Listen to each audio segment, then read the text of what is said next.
Hi everybody, my name is Eileen and I'm a Reborn doll artist, and I'm going to give you a sneak peek into my workshop. If you've ever wondered what is inside a Reborn artist's nursery workshop, well, you're about to find out. First, I wanted to introduce you to my latest creation. This is Reborn June Sleep. She's asleep. I recently finished her and I'm going to post her to my eBay channel. I want to first start off by telling you this is my photo shoot room. This is where I take all their photos. I have my little lights and everything. So I dress them, I pose them, I take their not videos, I take their photos, and then I post them up for sale. The real meat of this story is what is behind this door. What is inside a Reborn artist's workshop? Come on in, you're about to find out. Well, it might look a little messy, but it's actually pretty organized. At least I think it's very organized. This is where the magic happens. This is my workspace table. Right here. I do all my painting on all my dolls here. On this side I do my vinyl dolls. On this side I do my silicone dolls. They're two totally different materials, so you need different paints, different mediums, and everything is the technique is different. So I'm pretty much in my mind, I'm pretty much a pro with the Reborn vinyl dolls.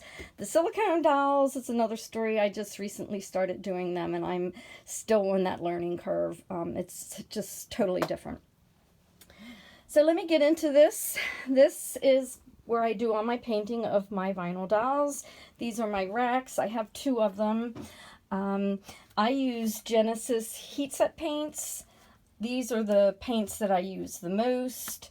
And the thing with heat set paints is you have to bake them in between each layer. So this is my new wave oven. Not so new anymore, but it still works great. As you can see, I'm doing a little fairy for one of my customers.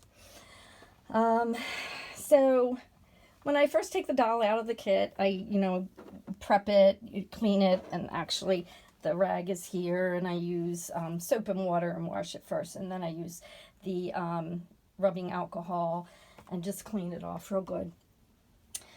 And then I put on the primer, which is the matte medium. So I keep my mediums over here. This is my matte, my thick medium, my thinning medium. I have vinyl putty, which I use to, in case there's like a little defect in the vinyl, I can fix that. I have nail tips. I have two different kinds of nail tips. I actually like this one the best. And then I have gloss. My paint thinner I keep over here, my linseed oil. So once I put the primer on, it comes over here to dry, and then once it's dried, I put it in the oven, and once it's baked, I take it out and I put it on this rack to cool, and then I start painting. And whether I'm doing a layer of paint, modeling, a color wash, whatever, I go ahead and I put it on the vinyl, and then once I've painted it, I move it over here to dry. Once it's dried, it goes into the oven, and when it comes out, it comes here to cool off, and the whole process starts over. Sometimes, one doll I could bake 20 times. So I have my paintbrushes. I do have extra paints down here. I do use most of these paints. A lot of them are extras for when I run out of the other ones. And I have extra sponges, powder, scent wafers. I have eyes. I love the glass eyes that I get from McPherson's. They're half round glass eyes. I have flat glass eyes, and I also have some of the polymer resin eyes right here. They're half round. I have some eyelashes in here also. I'm not real good at applying the eyelashes. I find it a little cumbersome, so I prefer to root my eyelashes. This here is all my blonde and light colored mohair. In my drawer here, I have these stockings that I put the glass weighted beads in to weight the body. I also have these, which I put the beads in to weight the head. I have other stuff down here, extra glue, extra supplies. Lots and lots of paper towels. My glues, my trash bag. I also do a lot of paper crafts, so I have stuff for that also. And of course I have my silicone side, which I have brushes for that. I go through brushes, I find very quickly, so I tend to buy like the cosmetic brushes that you get at the dollar store, and they work well. I also have sponges, modeling sponges. I love these for painting the silicone dolls. I get them at McPherson's Arts and Crafts, and it's the FX silicone paints. I have my part A and part B. I have syringes because you have to measure and make sure that it's an equal amount of A and B, or else it won't cure correctly. I have my finishing powder, my stir sticks. These are just extra pigments. I use the butcher block paper. It's like got a wax coating on it. So when I'm painting the doll, I put that down here. Let's see, what else? Oh, my acetone and naphtha for the silicone prep, and of course I said the alcohol. Oh, and my Whip It, awesome cleaner, love it. I am working out of my attic, which is, of course you can see it's redone. It was my daughter's bedroom at one time, but this is a split unit. It's air conditioning and heating because I want to keep it a nice temperature in here for the dolls. There's my Cricut. Like I said, I do a lot of paper crafts, and my printer, which I print a lot of stuff off. I love photography. I'm also into photography. Won a few awards for a couple things. This here is my station where I weight the dolls and I stuff them, and I do some of the rooting here. So this is a silicone doll that I wasn't real happy with the way it turned out, so I want to redo it. And I'm still practicing on the rooting. It takes a extra long time on the silicone dolls. I just have not gotten that down just yet. And then of course my rooting supplies. I have an extra drawer here that I have extra rooting needles in. I have the mohair, dark colored mohair, extra bodies.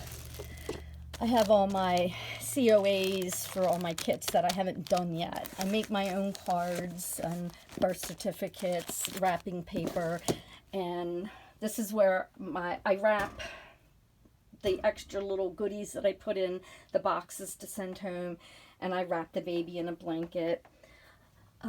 Diapers, pacifiers, hair bows and ribbons, and then these are socks.